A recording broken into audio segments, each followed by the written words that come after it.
día, ovejas lastimadas.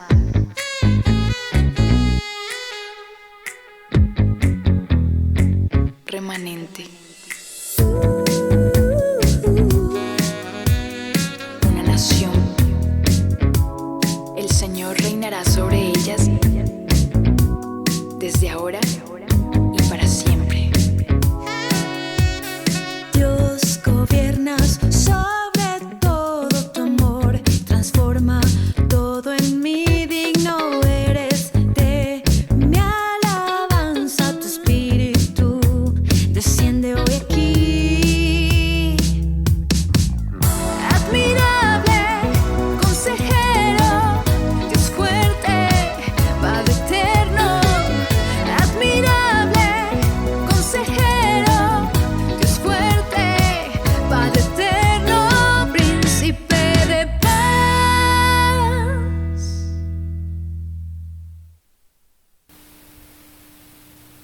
Vamos a la palabra, pero antes vamos a orar. Bueno, Señor, te damos muchas gracias porque podemos reunirnos como familia aquí en nuestra casa. Podemos reunirnos para honrar tu nombre, para honrar tu palabra, para honrar tu presencia, Señor. Gracias, Señor, porque tenemos la vida, porque tenemos la salud, Señor, porque no nos falta nada y estamos aquí delante de ti, Señor, listos para aprender. Disponemos nuestro corazón para que nos hables, para que nos guíes, Señor, para que nos dirijas. Que tu palabra sea revelada a nuestra mente, Señor. Y ahora mismo, en el nombre de Jesús, yo quito todo velo, todo estupor que impide que entendamos tu palabra. En el nombre de Jesús. Y te pedimos, Señor, que permanezcas en este lugar, permanezcas en nuestra casa, Señor. Hemos preparado este lugar para honrar tu presencia, para honrar tu nombre, Señor. Gracias. Gracias porque somos esa esposa tuya preparándose para tu venida. A ti te damos toda la gloria en el nombre de Jesús. Amén. Bueno, ¿cómo les ha ido esta semana? ¿Qué tal la semana? Espero que haya sido una semana de bendición y si de pronto alguien tuvo problemas esta semana, tribulaciones, situaciones difíciles, bueno, pues gloria a Dios, porque la palabra también dice que nos podemos gozar en esas pruebas porque son momentos especiales en los que Dios nos va a bendecir y trabaja en nosotros y se va a glorificar también. Entonces vamos a retomar nuestro capítulo 12 de Romanos y mientras que ustedes buscan su Biblia quiero contarles acerca de algo que nosotros hacemos aquí en mi casa con mi esposa, con mi hija todos los días que tenemos descanso. A veces son los domingos por la tarde, a veces si no es el domingo buscamos otro tiempo donde podamos descansar y como ahora no podemos salir, pues uno de nuestros planes favoritos es sentarnos a ver televisión. Entonces nos gusta ver especialmente realities. A mi esposa le gustan mucho los realities. A mi hija le gustan las series de adolescentes. Hay algunas que puede ver, otras que no se las dejamos ver. Y hemos aprendido a compartir juntos ese tiempo. Y hay un programa en especial que se llama Alerta Aeropuerto. Y de vez en cuando nos gusta verlo. Hubo un tiempo que nosotros todos los fines de semana lo veíamos y ahora de vez en cuando lo estamos viendo, pero Alerta Aeropuerto, para los que no saben, es un programa de televisión donde se documenta todo lo que pasa en un aeropuerto alrededor del tema de la captura de sospechosos de narcotráfico. Personas que quieren ingresar droga a un país o que quieren sacar droga de un país. Entonces hay Alerta Aeropuerto Colombia, hay Alerta Aeropuerto Miami, Alerta Aeropuerto Perú, Alerta Aeropuerto Sao Paulo, Alerta Aeropuerto Madrid. Ya no las hemos visto todas, casi todas.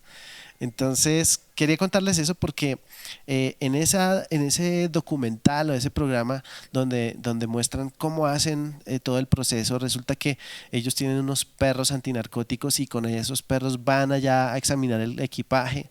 También a través de las cámaras se encuentran personas que se ven como sospechosas, como nerviosas, como que están un poquito más gorditas de lo normal y todo eso. Y bueno, finalmente cuando tienen un sospechoso, lo llevan a un lugar que se llama la sala de reconciliación. Es un nombre interesante para un lugar donde lo van a examinar y donde le van a requisar hasta la última media para ver si lleva en su maleta algo de droga. Y en ese lugar, pues evidentemente sacan el equipaje, le preguntan a la persona que si lo reconoce, lo revisan y empiezan a examinar. Y estas personas, estos policías son unos expertos examinando hasta cada rincón de cada maleta.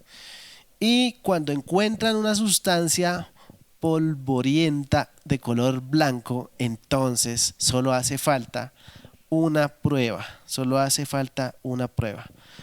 Entonces, en ese programa uno ve de todo. Uno ve personas inocentes que de pronto alguien les dijo, ay, por favor, lléveme estas chanclas a un primo que tengo allá en Miami, y resulta que las chanclas tenían droga. O hay personas que son conscientes de lo que llevan. Son conscientes de que realmente llevan droga y dicen, sí, yo sabía que llevaba droga, pero no sabía cuánta. Y hay otros que dicen, no, a mí me engañaron, a mí me dijeron que eso, que era un paquete, no me dijeron que era lo que yo llevaba ahí, y se ponen a llorar, y etcétera, etcétera, etcétera. Y de eso se trata el programa, y a nosotros nos gusta ver eso. Y pues sea como sea, cada una de esas personas tomó una decisión muy importante en su vida. Y es ser una mula del narcotráfico. Entonces ellos se disponen, algunos de ellos ingieren la droga para poder sacarla sin tanto problema. Y el caso es que en todos los países donde está alerta aeropuerto, y estoy seguro que en los que no también, el delito del narcotráfico se penaliza con cárcel. Entonces, una vez que descubren a estas personas, pues ya no hay mucho que hacer. O sea, ya prácticamente la condena más bajita es de 2 años y medio, y eso es por llevar medio kilo. Entonces, la pregunta que nos compete a nosotros hoy es: ¿cómo se comprueba que lo que llevan, esa sustancia de polvo blanco, sí es droga o no? Bueno, resulta que ellos tienen una sustancia con la que hacen un test. Y ese test es para mirar si lo que tienen es droga o no. Entonces sacan unas goticas o un pañito como rosadito y tocan la sustancia que es polvorosa. Bueno, a veces viene camuflada en otras sustancias, pero el caso es que cuando el químico que ellos tienen hace contacto con la sustancia que lleve la gente, si el color que toma el químico es azul turquesa, es positivo para cocaína. Los que han visto el programa saben qué estoy diciendo. Entonces da positivo para cocaína. Y bueno, ese es el título de hoy, test. El título de nuestro mensaje de hoy es test. Hace 8 días hablamos de la palabra transformación. Empezamos el capítulo 12 y allí en esos primeros 2 versículos estábamos hablando de transformación, de cómo vivir una vida cristiana de transformación. Hoy, pues, mencionamos 4 palabras importantes, y era la misericordia, porque necesitábamos entender que si vamos a caminar un proceso de transformación, debemos empezar entendiendo la misericordia de Dios. Es por la misericordia de Dios que podemos hacer esta transformación.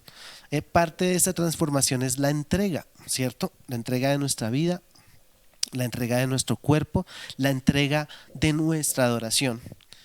La otra palabra era no adaptarse a las costumbres y a la cultura de este mundo. Y la última palabra precisamente era transformarse. Y esas 4 palabras nos dan una base perfecta para el tema de hoy. Hoy hablaremos de lo que significa hacer o vivir haciendo la voluntad de Dios.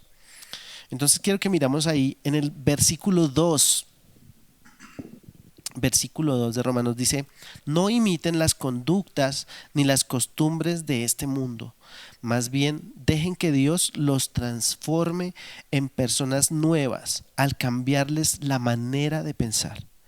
Entonces aprenderán a conocer la voluntad de Dios para ustedes, la cual es buena, agradable y perfecta. Y empezando el versículo usa dos palabras, dice: no imiten las conductas y las costumbres de este mundo. Y la otra traducción dice: no se amolden. Imitar y amoldarse son dos acciones que implican tomar una decisión, así como la decisión que tomaron nuestros amigos del aeropuerto. Entonces, todos los días tenemos que tomar decisiones, y en el caso de nosotros particularmente, los que hemos sido llamados a ser hijos de Dios, a ser hijos de luz, como predicaba mi esposa hace unos fines de semana, pues tratamos de tomar decisiones que sean en la voluntad de Dios. En la voluntad de Dios. Nosotros queremos, en la teoría, queremos agradar a Dios. Esa es la verdad. Como cristianos, cuando nosotros pensamos en la voluntad de Dios, pensamos como que la voluntad de Dios tiene que ser una cosa como un poquito rara, como un poquito misteriosa. ¿Han escuchado una frase que dice: Dios me dijo que, Dios me dijo que hiciera esto, Dios me dijo que le hablara a esa persona, Dios me dijo que comprara esto, que viajara a tal parte, Dios me dijo, y a veces esa palabra se usa con demasiada libertad. Y lo digo porque pensamos que Dios me dijo es una cosa como una revelación especial, que yo estaba de pronto pensando y Dios me dijo que hiciera esto. Y hay diferentes situaciones donde nosotros tomamos decisiones. Voy a nombrar unos ejemplos. Por ejemplo, cuando una persona está buscando con quién casarse, ¿cierto? O cuando uno no sabe qué carrera escoger, qué carrera estudiar, cuando uno está indeciso entre 2 o 3 carreras. O por ejemplo, cuando uno quiere comprar algo para lo cual no tiene suficiente dinero y necesita asumir una deuda. O, por ejemplo, cuando alguien está por hacer un negocio importante, tal vez de mucho dinero, o de pronto una sociedad o algo así. Y decisiones como esas hay muchas. También hay otras decisiones más fáciles. Pero el punto hoy es entender y tomar nuestras decisiones sobre la voluntad de Dios. Y esa voluntad de Dios pareciera que fuera como una revelación que muchas veces viene acompañada de una señal. Entonces, por ejemplo, los que están buscando novia dicen: ay, bueno, si me llama hoy 3 veces, entonces es de Dios. Y buscamos en cosas como esa es la voluntad de Dios. Pero yo quiero que hoy veamos que el tema de la voluntad de Dios no es tan efímero, no es tan oculto, no es tan misterioso. Siempre vamos a tener oportunidades para decidir sobre cualquier situación o asunto. Siempre vamos a tener esas oportunidades. Entonces, cuando estemos haciendo eso, pues quiero decirles lo siguiente, amada familia. Hacer la voluntad de Dios no se trata de hacer una oración conveniente antes de lanzar los dados. No se trata de eso. No se trata de orar: Señor, yo te pido en el nombre de Jesús que bendigas esta decisión. No, eso no es hacer la voluntad de Dios. Y vamos a mirar de qué se trata hacer la voluntad de Dios.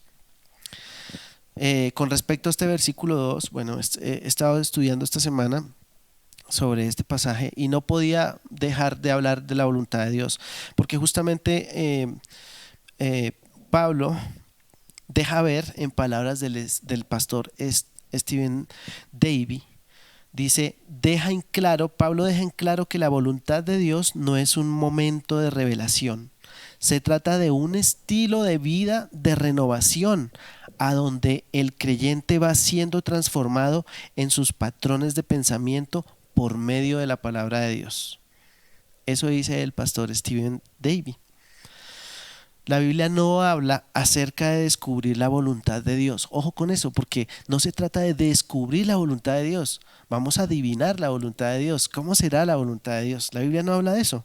La Biblia habla de de hacer la voluntad de Dios. Eso es lo que está explicando Pablo. Miren lo que dice el versículo 2. Dice, no imiten las conductas ni las costumbres de este mundo, más bien dejen que Dios los transforme en personas nuevas al cambiarles la manera de pensar. Entonces aprenderán, no dice descubrirán, no dice adivinarán. Dice, aprenderán a conocer la voluntad de Dios para ustedes, la cual es buena, agradable y perfecta. Bueno, y en lo personal, si ustedes me preguntan a mí me gustaría, cada vez que tengo que tomar decisiones, tanto fáciles como difíciles, me gustaría poder escribir mis decisiones en un papel, ponerlo sobre la mesa, sacar unas goticas y hacerle un test positivo para la voluntad de Dios. Me encantaría hacer esa prueba. Sería muy chévere. Nuestra vida cristiana sería más fácil, ¿cierto? Podríamos hacer la voluntad de Dios siempre. Entonces, ¿me caso con Raquel o me caso con Noemí? Y le echo goticas a los dos nombres a ver cuál da positivo para la voluntad de Dios, ¿cierto? Sería muchísimo más fácil. El apóstol Pablo nos deja ver que hay una manera de conocer la voluntad de Dios y de comprobar. Hay algo interesante. En la parte B del versículo 2 dice lo siguiente, dice, entonces aprenderán a conocer la voluntad de Dios para ustedes, la cual es buena, agradable y perfecta. Otra versión dice para que comprueben, comprobar. El caso es que la palabra en el original se refiere a hacer literalmente como si fuera una prueba de laboratorio. Obviamente en esa época no había laboratorios como los que conocemos hoy, pero había manera de probar las cosas. Y la palabra que usa en el original el apóstol para referirse a esto es hacer una prueba, comprobar que es real. Por eso dice que puedan comprobar o que puedan saber cuál es la voluntad de Dios, que es buena, agradable y perfecta. Entonces quiere decir que nosotros podemos a través de la palabra hacer esa prueba.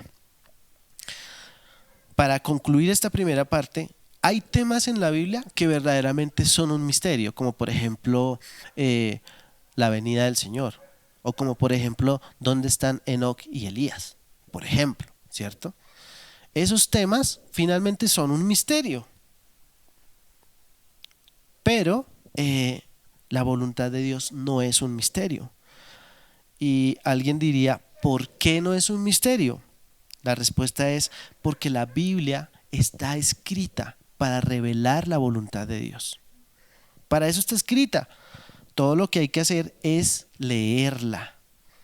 En otras palabras, conocer la voluntad de Dios no es el privilegio de algunos. Porque a veces también hemos pensado eso, ¿no? A veces pensamos que tenemos que preguntarle a alguien qué será lo que Dios quiere para mi vida. No. Hoy vamos a darnos cuenta que la voluntad de Dios está más cerca de nosotros de lo que hemos pensado toda la vida. Más bien la voluntad de Dios debe ser un deber de todos los que nos hacemos llamar cristianos. Acompáñenme por favor a la carta a los Efesios, capítulo 5. Vamos a leer los versículos 15 al 17. Efesios 5, 15 al 17. Yo los espero un momentico ahí para que busque. Miren lo que dice la palabra acerca de la voluntad de Dios. Dice, así que tengan cuidado de cómo viven. No vivan como necios, sino como sabios. Saquen el mayor provecho de cada oportunidad en estos días malos. No actúen sin pensar, más bien procuren entender lo que el Señor quiere que hagan. Procuren entender lo que el Señor quiere que hagan. Otra versión dice, conozcan la voluntad del Señor. Entonces, ¿cómo encontrar la voluntad de Dios? Versículo 18 dice, no se emborrachen con vino, porque eso les arruinará la vida. En cambio, sean llenos del Espíritu Santo. Sean llenos del Espíritu Santo. Y hace 8 días habíamos mencionado eso también en otro pasaje bíblico, donde vemos cómo el Espíritu Santo es el que nos ayuda y nos lleva a entender el conocimiento del Señor. a través de su palabra. Es el Espíritu el que nos da esa revelación. Pero eso no tiene problema porque todos los que nos consideramos, nos hacemos llamar hijos de Dios, nos hacemos llamar cristianos, ya tenemos al Espíritu Santo. Entonces el Espíritu Santo está ahí para ayudarnos. Todo lo que tenemos que hacer es dejar que Él tome el control. Eso es parte de la voluntad de Dios. Volvemos a Romanos 12. Y ahí en Romanos 12, en el versículo 1 también, Pablo nos habla de la voluntad de Dios. Dice: por lo tanto, amados hermanos, les ruego que entreguen su cuerpo a Dios por todo lo que Él ha hecho a favor de ustedes, que sea un sacrificio vivo y santo, la clase de sacrificio que a Él le agrada. Esa es la verdadera forma de adorarlo. Entonces, la voluntad de Dios es también darle nuestro cuerpo a Dios, darle nuestra vida a Dios y darle nuestra adoración a Dios. Rendirle nuestra adoración al Señor. Hay que tener en cuenta que, por otra parte, según el versículo 2, lo opuesto a la voluntad de Dios es amoldarnos a este mundo. Y ojo, porque no hay que confundir la voluntad de Dios con la voluntad de la mayoría de las personas. Con mucha frecuencia nosotros hacemos eso. Pensamos que porque todo el mundo lo hace, entonces está bien. Pensamos que porque siempre se ha hecho de esa manera, está bien. Y nunca vamos a la palabra del Señor. Entonces, comprobar la voluntad de Dios en mi vida significa poner a prueba mis decisiones para ver si el test da positivo para la voluntad de Dios. Voy a leer esta frase que me gusta. Dice: la mente transformada ve la voluntad de Dios como algo bueno, agradable y perfecto. Entonces vamos a desglosar un poquito las tres cualidades de la voluntad de Dios según el versículo 2 en la parte B. La voluntad de Dios es buena, es buena. La Biblia dice que algunos a lo bueno lo llaman malo y a lo malo lo llaman bueno. Bueno, la voluntad de Dios es cuando nosotros somos capaces de llamar malo a lo malo y bueno a lo bueno, ¿sí? Y cuando entendemos y tenemos claridad de eso y podemos decir que algo es bueno, entonces empieza a clasificar en nuestro test de la voluntad del Señor. Entonces echamos una gotica y eso que estamos analizando es bueno. Para eso necesitamos tener una perspectiva divina. ¿Cómo puedo llamar yo lo bueno? Si verdaderamente es bueno, ¿cómo lo puedo llamar bueno? Porque yo sé lo que es bueno según el Padre. Entonces necesito tener una perspectiva divina. La habilidad de llamar buena a la voluntad de Dios está basada en la condición de renovar nuestra mente. Si no hemos renovado nuestra mente, no podemos llamar bueno a lo bueno y malo a lo malo. Seguramente vamos a seguir llamando algunas cosas malas, las seguiremos llamando buenas. Esa renovación de la mente está alterada radicalmente por medio de la palabra de Dios, que es lo que nos propone Pablo en ese versículo 2. La segunda característica de la voluntad de Dios es que es agradable. Y cuando pensamos en eso, siempre pensamos que es algo que nos tiene que gustar a nosotros. Siempre hemos pensado: no, esto es maravilloso, maravilloso, esto ni pintado, o sea, lo hubiera escrito, no hubiera quedado mejor. Cuando algo sale como nosotros queremos, como nos gusta, tendemos a pensar que siempre es la voluntad de Dios. Pero la palabra agradable aquí en el original se refiere a que sea agradable a Dios, que lo que hagamos le agrade a Dios. Realmente es a eso a lo que se refiere. Entonces partimos de entender que la voluntad de Dios es agradable principalmente a Él. Pueda que a mí también, pueda que esté ocurriendo algo en mi vida que es la voluntad de Dios, que es agradable para Dios y también es agradable para mí. Pero hay momentos de la vida en la que la voluntad de Dios no necesariamente es agradable para mí. A veces tenemos que pasar situaciones que no son agradables, pero que son la voluntad de Dios.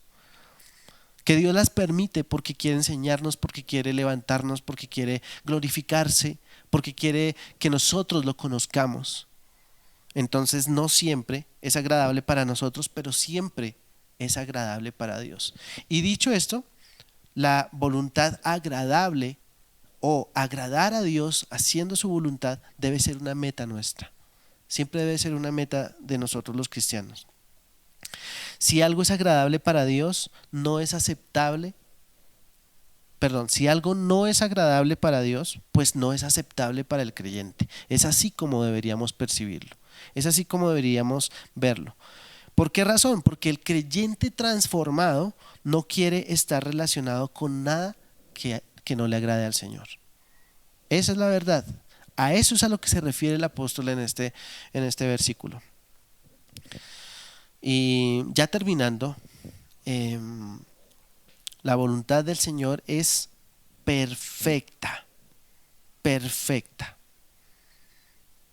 Entonces, para ahondar un poquito en esta palabra perfecta, quiero que me acompañen por favor a Santiago 3.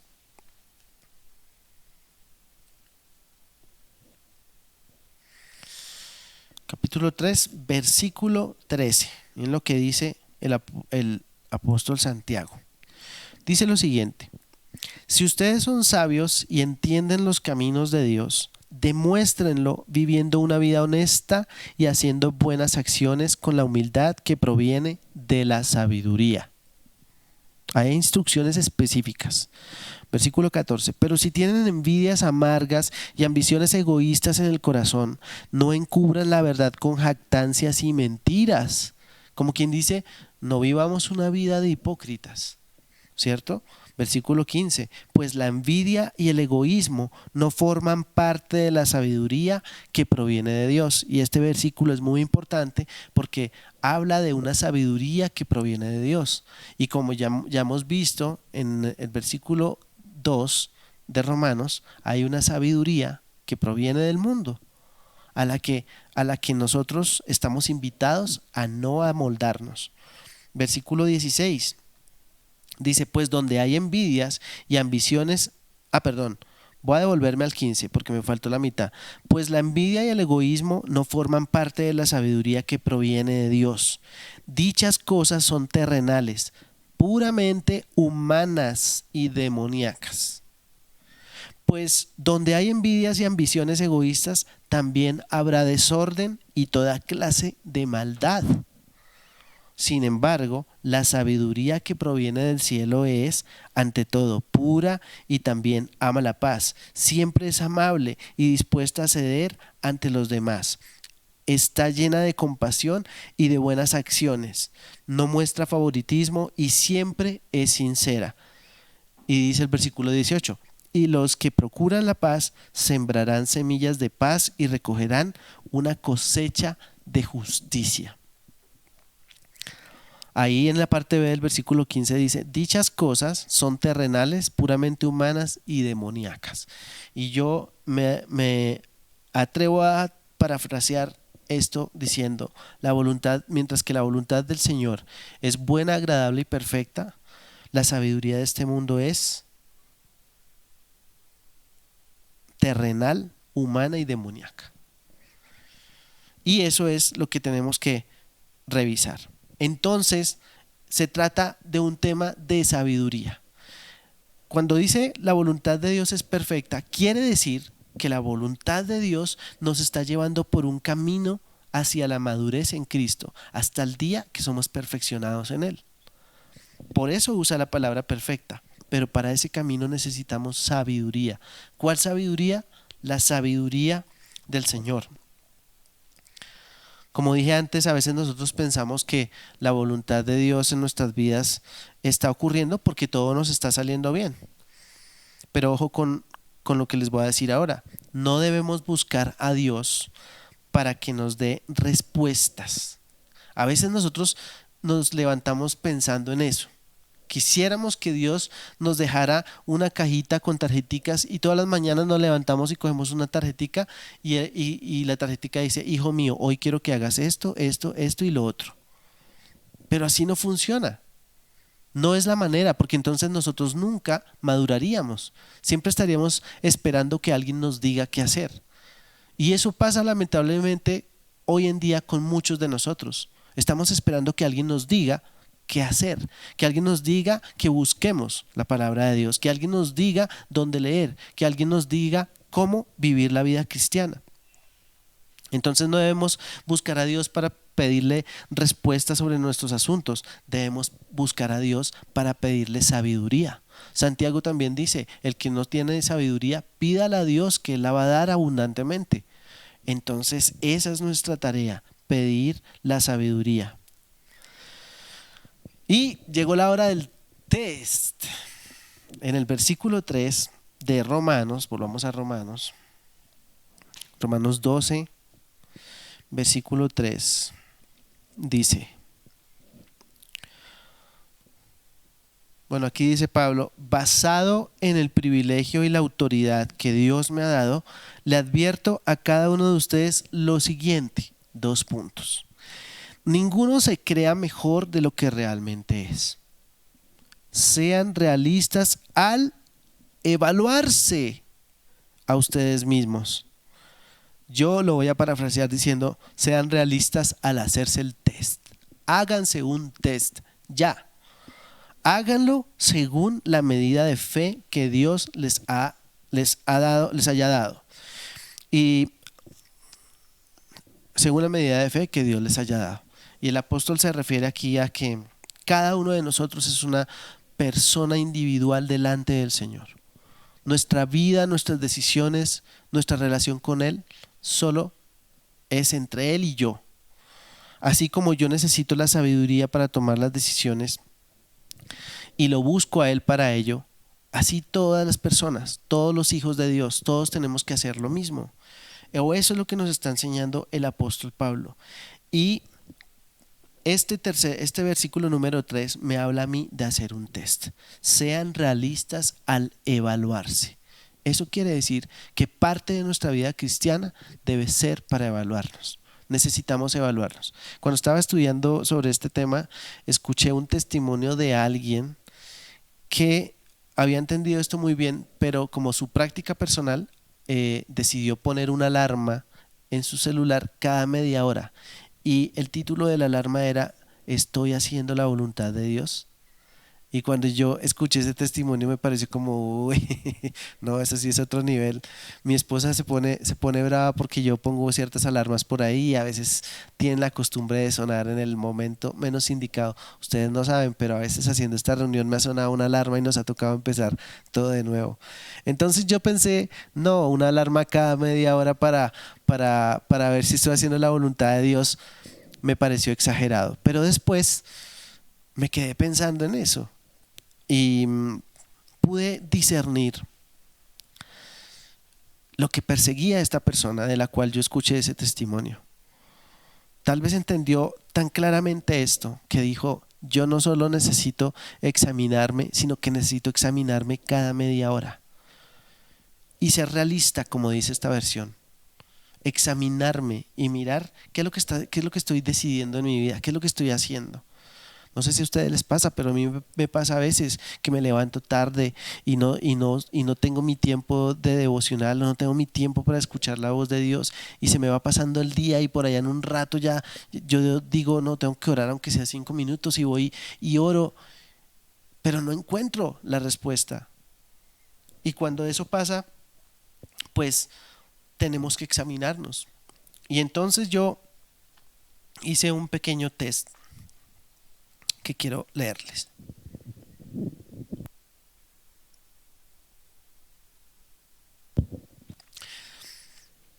Bueno, voy a hacer unas preguntas como parte del test.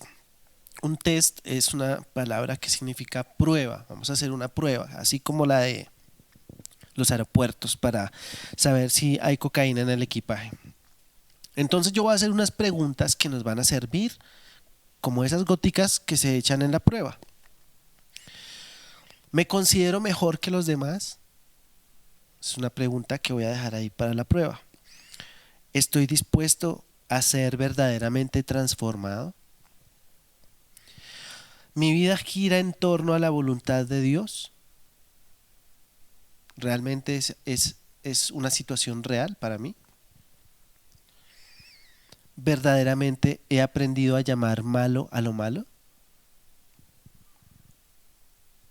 ¿Es más importante para mí lo que Dios piensa de mis decisiones que lo que piensa la mayoría de las personas? ¿Me he conformado al pensamiento de este mundo? Necesitamos examinarnos. ¿Estoy enseñándole a mis hijos a conocer la voluntad de Dios? El versículo 3 dice: sean realistas al evaluarse a ustedes mismos. Y yo quiero invitarlos a que de ahora en adelante hagamos ese ejercicio. No tiene que ser cada media hora, pero sí puede ser todas las noches. Todas las noches vamos a hacer el ejercicio de evaluarnos. Hoy hice la voluntad de Dios. ¿Verdaderamente hoy tomé tiempo para conocer la palabra del Señor? La voluntad del Señor está revelada en su palabra y no es una cosa oculta, como ya mencioné.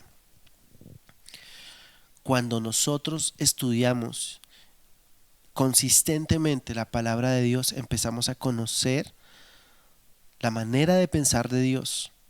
Empezamos a entender cuáles son las cosas que para Él son malas. Empezamos a entender cuáles son las cosas que para Él son buenas.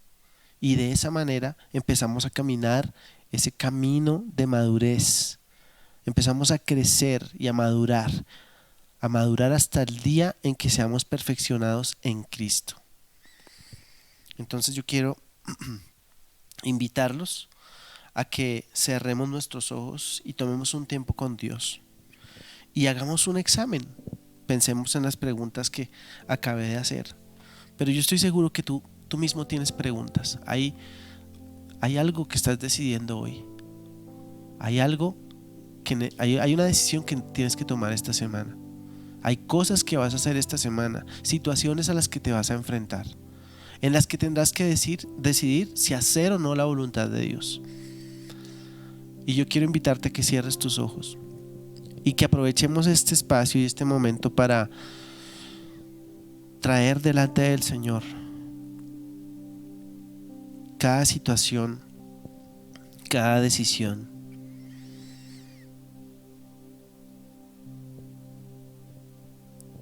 Y digámosle: Señor Jesús, hoy venimos una vez más confiando en tu amor, en tu gracia y en tu misericordia, sabiendo, Dios, que nos podemos acercar a ti con confianza para hablar contigo y para contarte nuestras cosas.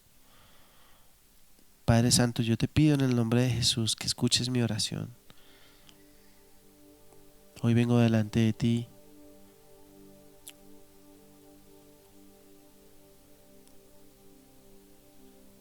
a poner sobre la mesa estas situaciones, estas decisiones. Y tú puedes hablarle a Dios de esas cosas que te tienen pensando qué hacer.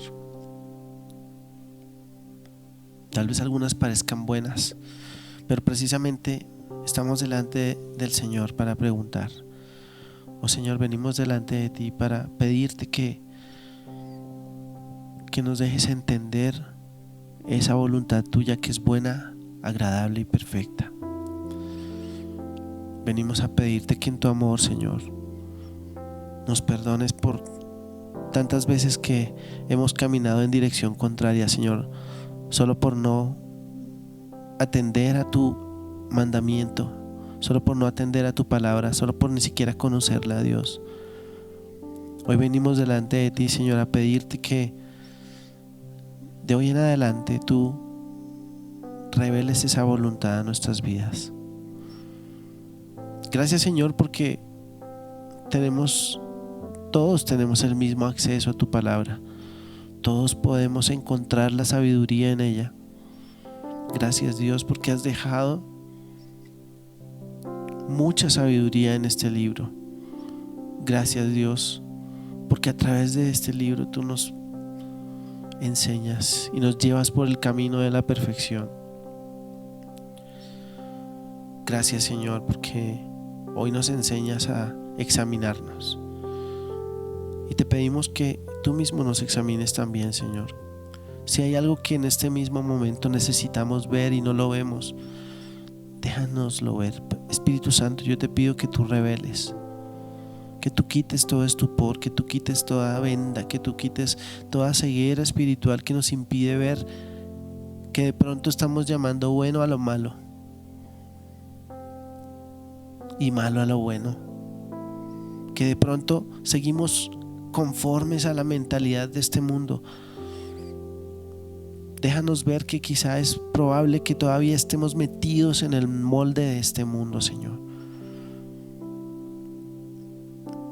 Ayúdanos a identificar esto, Señor, porque solo sabiendo lo que estamos haciendo mal, Señor, podemos tomar la decisión de correr hacia tu voluntad, Señor, de correr en tu dirección. En el nombre de Jesús. Y yo te pido, Dios, que ahora mismo reveles estrategias, reveles palabras específicas para decidir, Señor. Y que la próxima vez que cada uno de nosotros vaya a tu palabra, encontremos la respuesta que tú tienes para nosotros, Señor. Que podamos encontrar tu voluntad, que está disponible para todos nosotros, Señor. Que podamos conocer y entender tu voluntad. En el nombre de Jesús, Señor, yo te lo pido.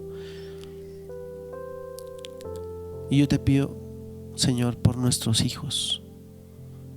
Padre, que nuestros hijos conozcan tu voluntad. Danos la sabiduría para instruirlos, para enseñarles cuál es tu voluntad, para llevarlos a estudiar la palabra. Yo te pido, Espíritu Santo, que tú apasiones a nuestros hijos por tu palabra, en el nombre de Jesús. Que así como nos has venido encendiendo a nosotros, a esta congregación hermosa, Vida en Amor, Señor, en amar tu palabra, Señor, yo te pido a sí mismo que tú toques el corazón de los niños, que te reveles a ellos, que ellos puedan entender claramente las escrituras, que ellos puedan entender claramente tu plan, Señor, que ellos puedan entender esa voluntad tuya que es buena, agradable y perfecta, y que está revelada a través de cada página de la palabra. En el nombre de Jesús, Señor, que nuestros hijos no se pierdan, que nuestros hijos no se pierdan, Señor, que nuestros hijos te conozcan, que te conozcan y se acerquen a ti con sed. En el nombre de Jesús, Señor. Gracias por tu amor y bondad, gracias por tu palabra y gracias por este día maravilloso que tú hiciste, Señor. A ti te rendimos toda gloria en el nombre de Jesús. Amén.